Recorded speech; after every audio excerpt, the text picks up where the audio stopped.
Spreekwür und Schnackwiesen, wat ein allen zu secht ob Plattdeutsch. Ton Beispiel über dat Arbeiten.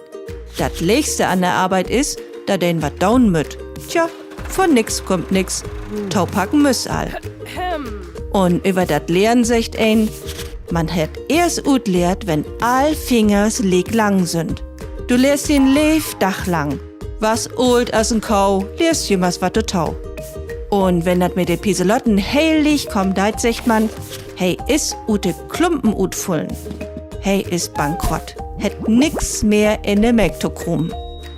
Wat dat Flietigsin angeit, kann ein seng, de dümmste Bur hätt de dicksten Tuffels.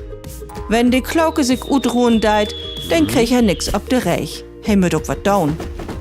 De Arbeit ist bei de Spreekwür ein Grotthema, so secht man ook, de mit de Kegels spielen will, mütze erst absetten. Du müsst fürn anfangen mit der Arbeit. Wenn du ein Hus baust, dann fangst du auch nicht mit der Dack an, sondern mit dem Keller. Dat gift ook ein Schnack, die uns aufmerksam mockt, dat wie nachsichtig sin schuld. Ein Beten, Schäf, het Gott leif. Mut nicht allens püg und fein und akkurat sehen, dat man do wat mit anfangen kann. Auch bei den Menschen ist dat so. Wenn du nicht der Schmuckste bist, was du liegers leif hat. So, nur weißt du, was du allen zu singen kannst, ob platt. Die Spreekwür und Sechwiesen hätte 8. Jahrgang von der Wahlpflichtkurs Plattdeutsch von der KGS Hage Norden Butenstedt Norden zusammenstellt. Robkegen worden ist bei der Karl von Ossietzky Universität Oldenburg und von dem Plattexperten Johann Martin Frahm.